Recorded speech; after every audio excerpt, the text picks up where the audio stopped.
제 이름은 최영자입니다. 올해 72세, 전라남도 구례에서 조그만 한옥 민박을 운영하고 있어요. 25년 동안 서울의 한 초등학교 행정실에서 계약직으로 일했던 저에게 지금의 삶은 마치 꿈만 같습니다. 제 이야기가 비슷한 처지에 있는 누군가에게 작은 희망이 될 수 있다면 좋겠네요. 서울 강북구의 개운초등학교 행정실. 그곳이 제 인생의 절반을 보낸 곳이에요. 1995년 47세에 처음 계약직으로 들어갔죠. 당시만 해도 몇 년 일하다가 정규직으로 전환될 거야 라는 희망이 있었습니다. 하지만 그 몇 년이 어느새 25년이 되었어요. 학교에서는 없어서는 안 될 존재였지만 매년 계약 갱신할 때마다 가슴이 조마조마했습니다. 아이러니하게도 정년 없이 70세까지 일했지만 퇴직금 한 푼 받지 못했어요. 마지막 월급이 180만 원이었습니다. 계약직 최고봉으로 25년 일하고 받은 월급이죠. 퇴직할 때 동료 선생님들이 작은 송별회를 열어주셨어요. 영자 씨 덕분에 우리 행정실이 돌아갔지, 학교의 산증인이야, 이런 말씀들을 해주셨죠. 감사했지만 마음 한구석이 허했습니다. 그 많은 세월이 지나고 남은 건 빈손과 작은 연금뿐이었으니까요. 제 인생에서 가장 힘들었던 시기는 1992년 40대 초반에 이혼하고 아들 하나를 키우면서 직장을 구해야 했을 때였어요. 이혼 후 전 남편은 양육비 한 번 보내지 않았고 시댁과도 연락이 끊겼습니다. 그때 친구의 소개로 학교 계약직을 시작했어요. 월급은 적었지만 방학이 있어서 아이를 돌볼 시간이 있다는 게 큰 장점이었죠. 아들 민석이는 공부를 정말 잘했어요. 컴퓨터에 관심이 많아서 방과 후엔 항상 컴퓨터실에 있었죠. 대학에서 컴퓨터공학을 전공하고 졸업 후에는 호주로 워킹홀리데이를 떠났어요. 1년만 다녀온다더니 현지 회사에 취업이 되면서 영주권을 받게 됐죠. 처음에는 1년에 한두 번 한국을 방문했는데 현지에서 호주 여자를 만나 결혼하고 가정을 꾸린 후로는 방문이 뜸해졌어요. 마지막으로 본 지 5년이 넘었네요. 엄마, 나 여기서 잘 지내고 있으니까 걱정하지 마. 언젠가 꼭 데리러 올게. 영상통화 때마다 그렇게 말하는 아들이 고마우면서도 마음이 아팠어요. 한국에 있는 엄마를 위해 자기 삶을 포기할 수는 없는 노릇이니까요. 1년에 한 번 정도 연락하는 것이 전부인 관계가 됐지만 그래도 건강하게 자기 삶을 사는 모습이 감사했습니다. 아들이 떠나고 서울 관악구의 월세 원룸에 혼자 남았을 때 처음으로 진짜 외로움이 뭔지 알았어요. 출근길에 마주치는 이웃과 인사도 없이 지나치고 퇴근 후엔 텔레비전 소리만 친구였죠. 퇴직 후에는 더 심해졌어요. 하루 종일 말 한마디 할 사람이 없더라고요. 서울의 높은 월세는 저를 계속 짓눌렀고 국민연금 70만 원과 기초연금 30만 원으로는 서울에서 계속 살기가 막막했습니다. 퇴직 후 몇 달간 요양원에서 파트타임으로 일했어요. 거기서 만난 정미 씨는 전라도 구례가 고향인데 서울 생활 30년 만에 귀향한다고 했어요. 영자 씨 한번 구례에 놀러 와요. 공기도 좋고 집값도 싸요. 서울에서 평생 사시다가 노년에는 시골에서 여유롭게 사는 것도 좋을 것 같아요. 그 말에 이끌려 2020년 봄 구례에 놀러 갔어요. 정미 씨 집에서 3일을 머물렀는데 그 시간이 제 인생을 바꿔놓았습니다. 마지막 날 마을 뒷산을 산책하다가 우연히 한 폐가를 발견했어요. 100년은 넘어 보이는 한옥이었는데 10년 넘게 비어있어 지붕은 내려앉고 마당은 잡초로 가득했죠. 저 집 주인이 누군지 아세요? 정미 씨에게 물었더니 알아본다고 했어요. 다음 날 알게 된 사실은 그 집 주인이 캐나다로 이민 가서 팔려고 내놓은 집이라는 거였어요. 가격은 5천만 원. 서울 원룸 전세 보증금을 빼면 딱 그 정도가 남더라고요. 그날 밤 잠을 이루지 못했어요. 72살의 인생에 새 출발을 한다는 게 가능할까? 서울에서만 살아온 내가 시골에서 적응할 수 있을까? 온갖 생각이 머릿속을 맴돌았죠. 그런데 새벽녘에 창문으로 들어오는 달빛이 참 예뻤어요. 서울에서는 본 적 없는 밝은 달빛이었죠. 그때 결심했어요. 여기서 새 삶을 시작하자. 하룻밤 고민하고 계약했습니다. 주변에서는 다들 말렸어요. 노후에 병원도 멀고 혼자 어떻게 살려고 그래? 시골 생활이 쉬운 줄 아냐? 이런 말들이 많았죠. 하지만 제 마음은 이미 결정됐어요. 서울에서의 외로움보다는 시골에서의 새로운 도전이 더 설레었습니다. 한옥을 수리하는데 1천만 원이 들었어요. 동네에서 소개받은 목수 아저씨의 도움을 받았죠. 할머니, 혼자 사실 거면 방 하나만 잘 고치고 나머지는 천천히 해요. 그 조언대로 안방과 부엌, 화장실만 먼저 고쳤습니다. 지붕은 기와를 일부 교체하고 내부는 단열재를 새로 넣었어요. 오래된 문들도 새 것으로 바꿨고요. 옛멋을 살리면서도 생활하기 편하게 만들었습니다. 서울에서만 살아온 제게 시골 생활은 생소했어요. 처음으로 아궁이에 불을 때 밥을 지었고 텃밭을 일구면서 도시에서는 상상도 못했던 경험을 했습니다. 첫 번째로 심은 작물이 무였는데 그 무가 자랄 때마다 제 마음도 함께 자라는 기분이었어요. 첫 해 겨울은 정말 힘들었습니다. 장작 패는 법도 몰랐고 한옥이 생각보다 춥더라고요. 밤에는 이불 3개를 덮고 자야 했죠. 그래도 이웃들이 도와주셔서 버틸 수 있었어요. 옆집 김 할머니는 매일 아침 제 굴뚝에서 연기가 나는지 확인하셨대요. 연기가 안 나면 혹시 제가 아픈 건 아닌지 걱정되어서 문을 두드리러 오셨죠. 봄이 오고 마당에 진달래가 피었을 때 그 순간의 행복은 말로 표현할 수 없었어요. 내 집, 내 마당에 피어난 꽃을 보며 눈물이 났습니다. 서울에서는 가져보지 못한 작은 행복이었죠. 그때 처음으로 생각했어요. 이제 여기가 내 삶의 마지막 무대가 될 거야. 행복하게 살자. 구례 생활 1년차 갑작스러운 시련이 찾아왔어요. 어느 날 밤 발이 너무 저리고 통증이 심해져서 잠을 이룰 수 없었죠. 20년 넘게 알아온 당뇨가 악화되어 말초 신경병증이 생긴 거였어요. 서울에서는 자주 병원에 다니며 관리했는데 시골에서는 병원도 멀고 교통도 불편해서 약만 타 먹었거든요. 그날 밤 화장실에 가려다 갑자기 쓰러졌어요. 119를 부르기도 전에 옆집 김 할머니가 발견해 주셨죠. 매일 아침 제 상태를 확인하러 오시던 분이라 밤에도 불빛이 꺼지지 않는 걸 이상하게 여기셨대요.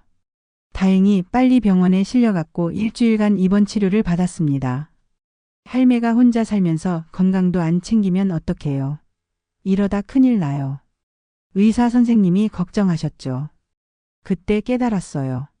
서울에서는 쓰러져도 며칠간 발견되지 않을 수도 있었는데 여기서는 이웃들이 제 건강을 챙겨주는구나. 서울에서는 이웃이 누군지도 몰랐는데 말이에요.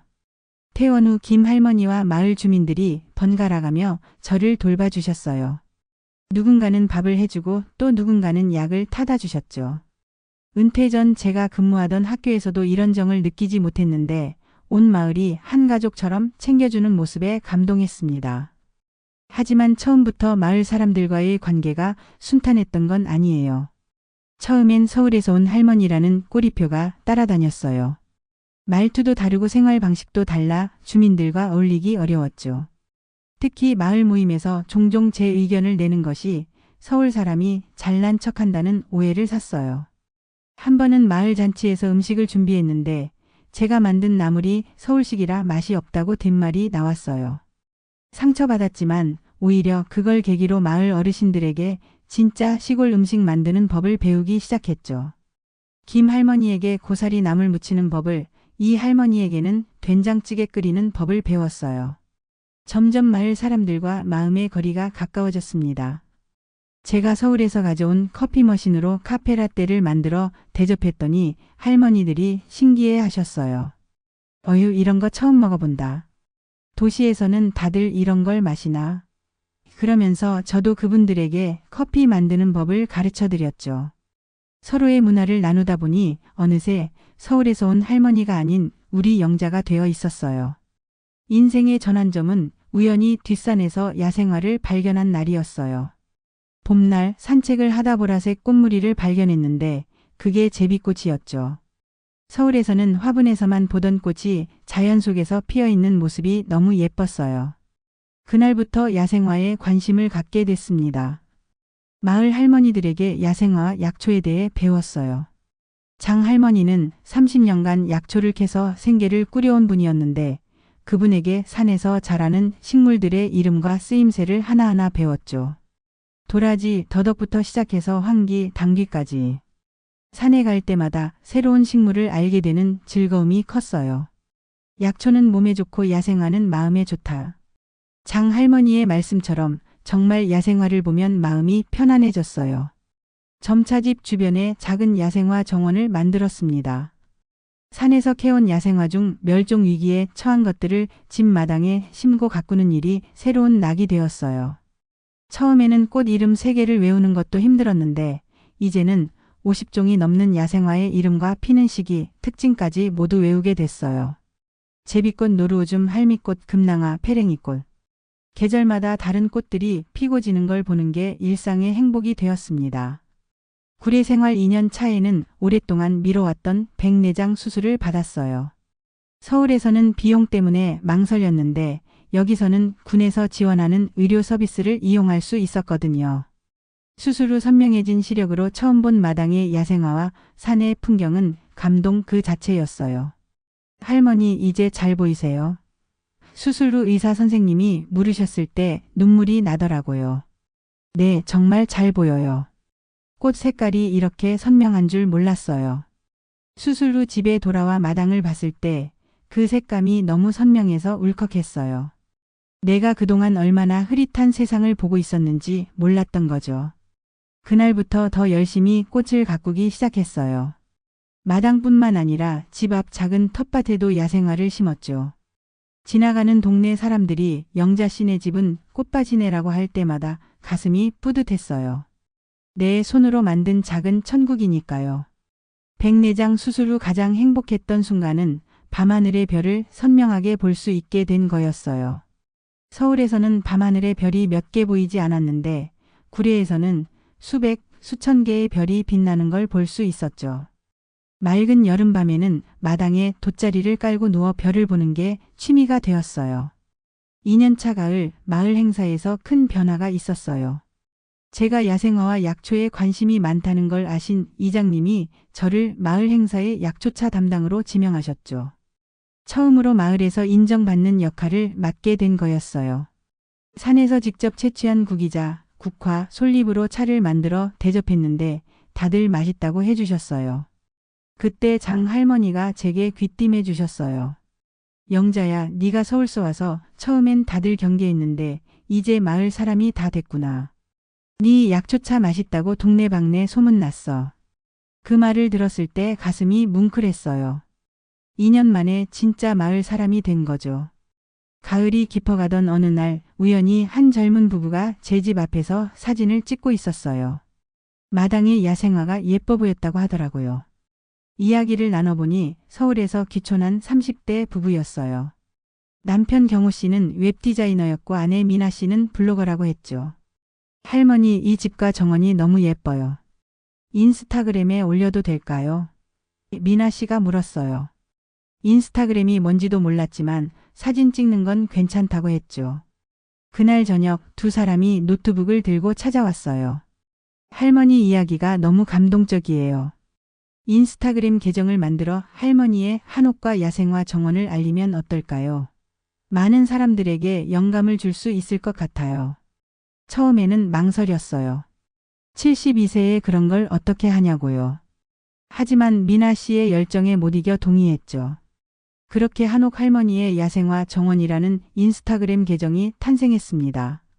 처음에는 스마트폰으로 사진 찍는 법부터 배워야 했어요. 손가락이 굵어서 글자 치는 것도 힘들었죠. 하지만 경호 씨와 미나 씨가 일주일에 2번씩 찾아와 도와주었어요. 시간이 지나면서 한옥 할머니라는 별명으로 인스타그램에서 조금씩 알려지기 시작했어요. 6개월 만에 팔로워 3,000명을 넘겼죠. 사람들이 제 사진과 글에 댓글을 달아주는 게 신기했어요. 할머니 덕분에 용기를 얻었어요.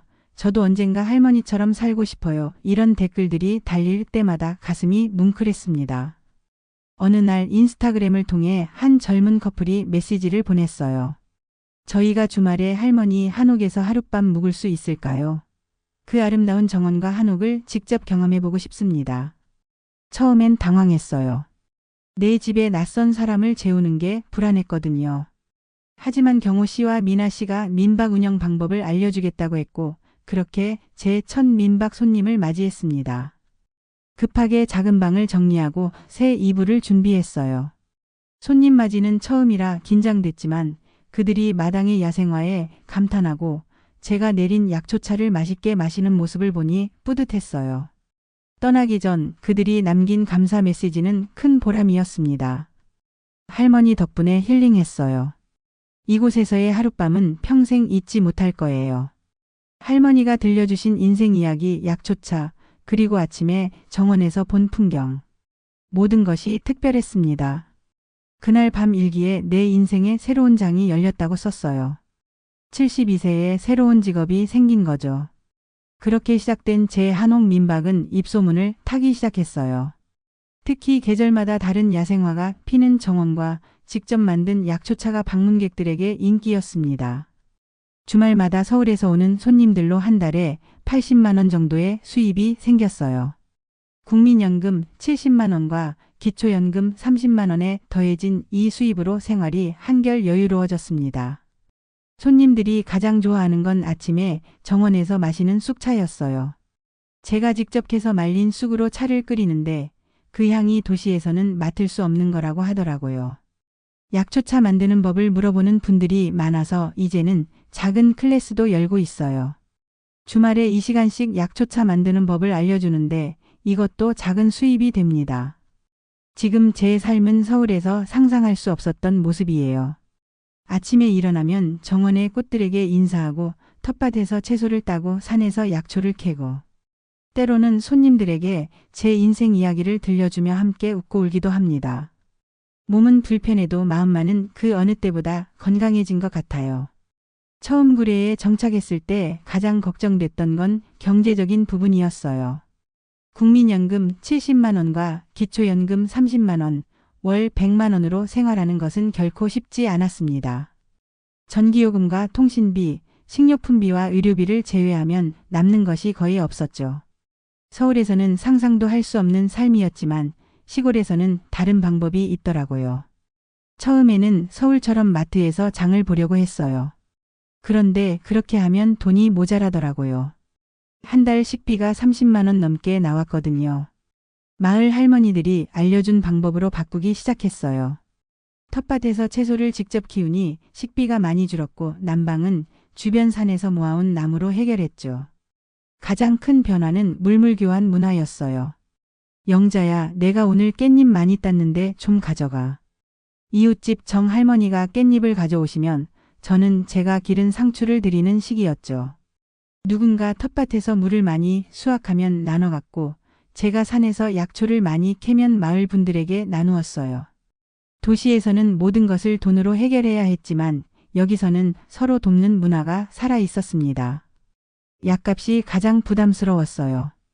당뇨약, 고혈압약, 관절염약. 한 달에 15만 원 정도 들었죠.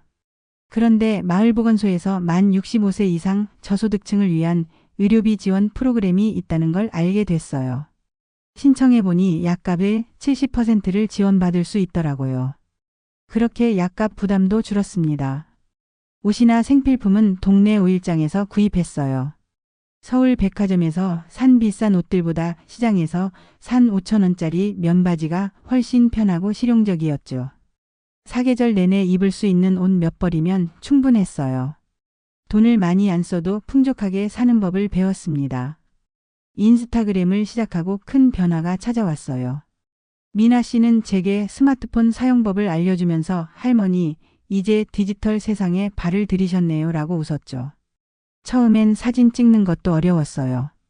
손가락이 떨려서 흔들린 사진이 많았고 해시태그는 뭔지도 몰랐어요. 그런데 미나 씨가 매일 전화로 인스타그램 사용법을 알려주었죠. 해시태그는 사람들이 검색할 때 쓰는 거예요. 한옥, 구례, 야생화 같은 단어를 넣으면 더 많은 사람들이 할머니 계정을 찾을 수 있어요. 미나 씨의 도움으로 인스타그램 운영이 점점 익숙해졌어요. 처음으로 올린 글은 마당에 핀 할미꽃 사진이었는데 생각보다 많은 사람들이 좋아요를 눌러주셨어요. 그렇게 6개월이 지나자 팔로워가 3,000명을 넘었어요. 서울, 부산, 심지어 제주도에서도 사람들이 제 이야기를 보고 댓글을 남겨주셨죠. 할머니의 글을 보면 마음이 편안해져요. 도시 생활에 지쳐 있었는데 할머니 덕분에 용기를 얻었어요. 이런 댓글들을 읽을 때마다 가슴이 뭉클했어요. 제 소박한 삶이 누군가에게 위로가 된다는 사실이 신기했습니다. 서울에서 온 젊은 커플이 첫 손님이었는데 준비가 제대로 안 된 상태라 걱정이 많았어요. 옛날 이불이 괜찮을까? 화장실이 불편하진 않을까? 온갖 생각이 들었죠. 그런데 방문한 손님들은 오히려 제 한옥의 불편함을 매력으로 느끼더라고요. 할머니, 이런 게 진짜 힐링이에요. 서울에서는 모든 게 편리하지만 마음은 불편해요. 여기서는 몸은 조금 불편해도 마음이 편안해집니다. 그 말을 들었을 때 제가 가진 것의 가치를 새롭게 깨달았어요. 불편함을 편리함으로 바꾸려고 애쓰기보다 있는 그대로의 모습을 보여드리기로 했죠. 첫 손님이 다녀간 후 그분들이 자신의 인스타그램에 제 한옥과 정원 사진을 올려주셨어요. 그 사진을 본 다른 분들이 연락해오기 시작했고 그렇게 입소문을 타면서 매주 주말마다 손님이 찾아오게 됐습니다. 처음에는 방 하나로 시작했는데 이제는 한옥의 다른 방도 수리해서 2팀까지 받을 수 있게 됐어요. 손님들이 가장 좋아하는 것은 아침에 마당에서 마시는 약초차였어요. 엄마랑 서울에서 온 10살 여자아이는 할머니, 이 차는 약국에서 파는 건가요? 라고 물었죠. 직접 산에서 캐서 말린 쑥으로 만든 차라고 하니 눈이 동그래졌어요. 엄마, 나도 약초 캐러 산에 가고 싶어요. 라고 조르는 모습이 귀여웠죠. 민박 운영으로 한 달에 평균 80만 원의 수입이 생기기 시작했어요. 주말에만 손님을 받는데도 이 정도니 평일에도 운영하면 더 많은 수입이 생길 테지만 저에게는 혼자만의 시간도 필요했기에 주말만 운영하기로 했어요. 연금 100만 원에 민박 수입 80만 원이 더해지니 180만 원, 서울에서의 마지막 월급과 비슷한 금액이 됐어요. 하지만 시골에서의 180만 원은 서울에서보다 훨씬 풍족한 생활을 가능하게 했습니다.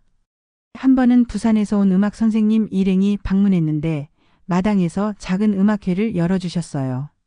바이올린, 첼로, 기타 연주가 울려 퍼지자 마을 사람들이 하나둘 모여들었죠. 평소엔 클래식 음악을 접할 기회가 없던 마을 어르신들이 감동의 눈물을 흘리기도 했어요. 그날 밤 음악과 별빛 그리고 마을 사람들의 웃음이 어우러진 시간은 제 인생에서 가장 아름다운 밤 중 하나였습니다.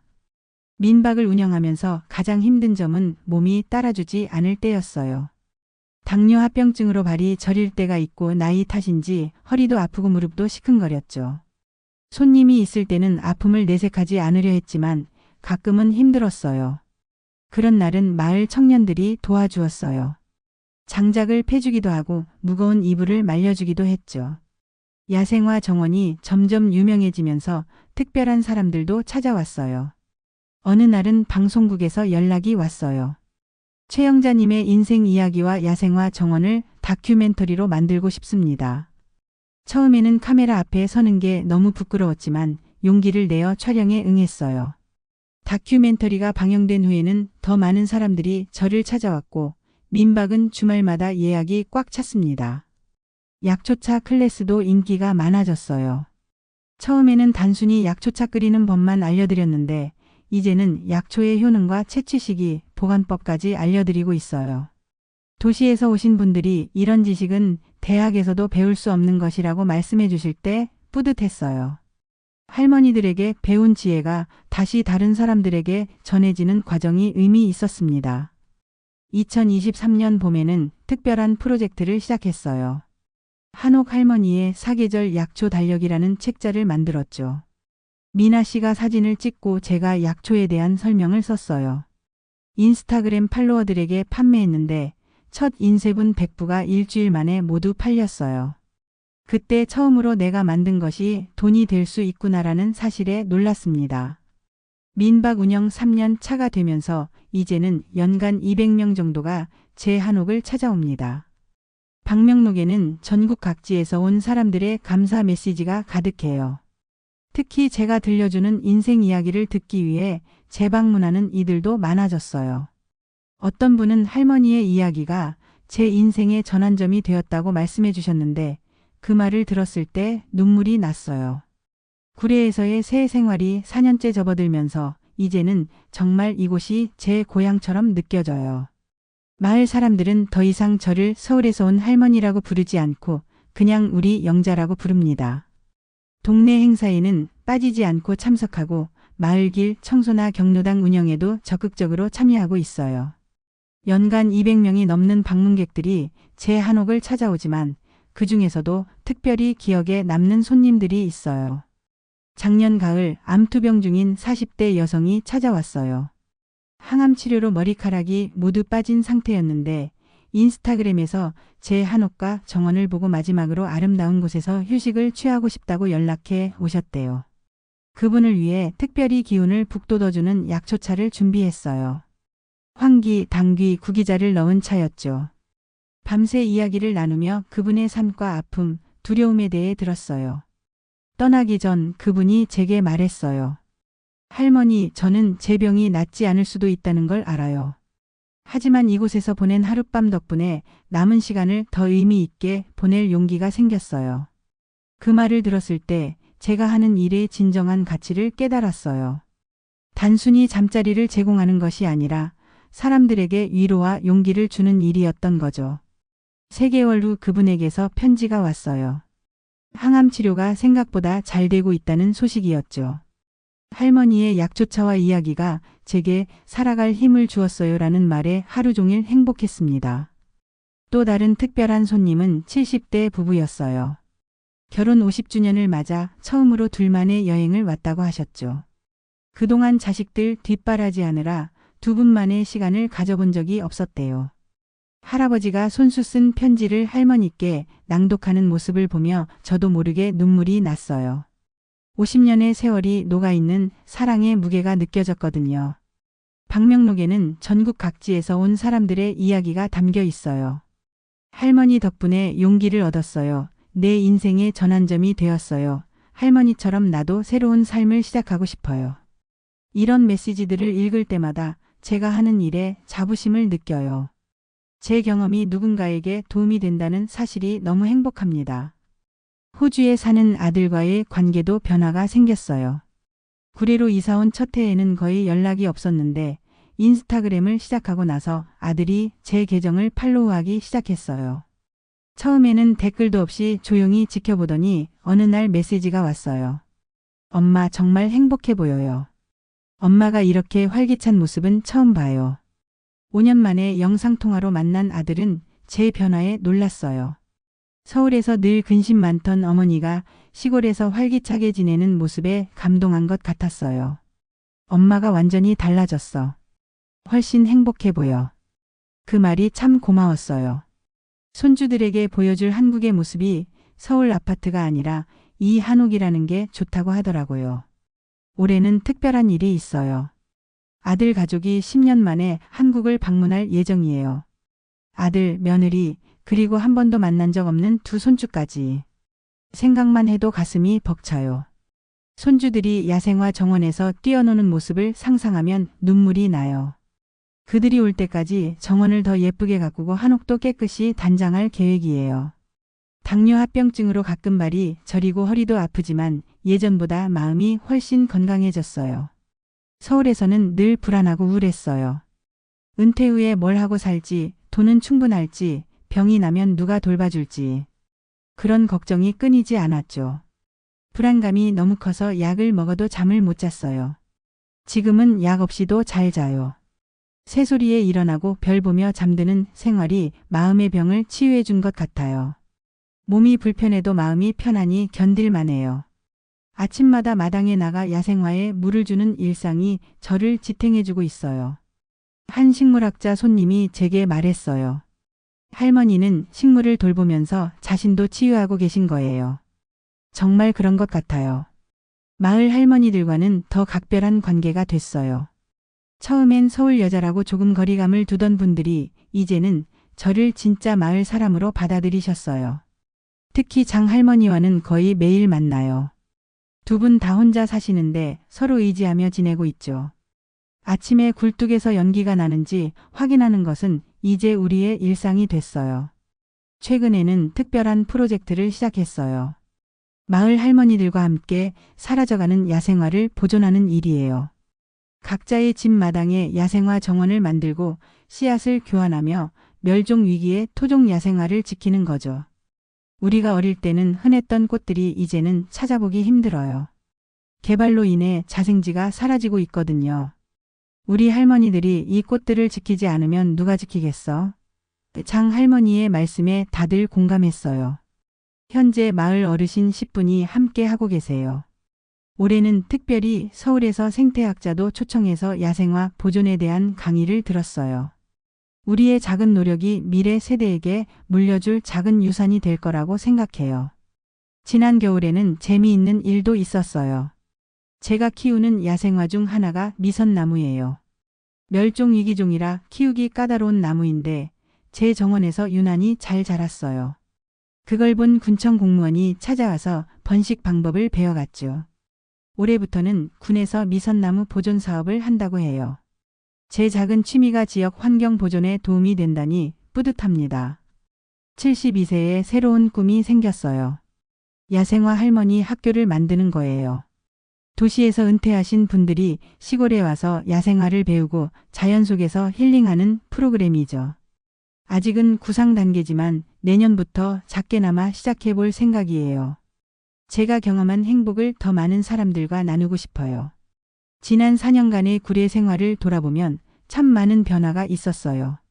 서울에서 월세 걱정하며 외롭게 살던 노인에서 이제는 많은 사람들에게 영감을 주는 한옥 할머니가 됐어요.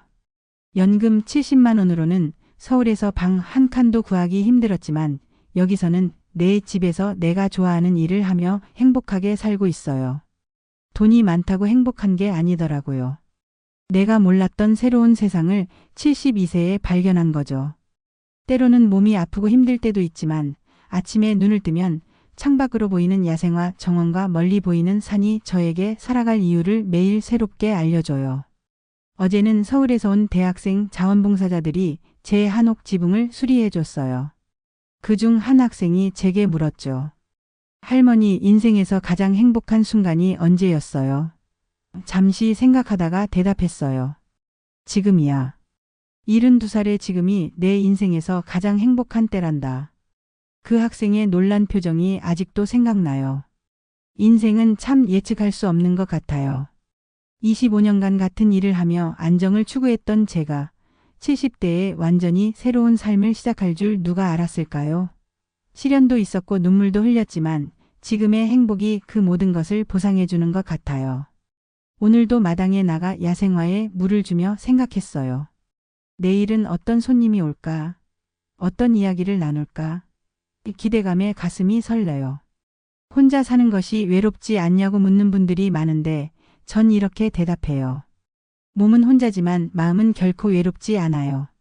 내 주변엔 사람도 꽃도 이야기도 넘쳐나거든요.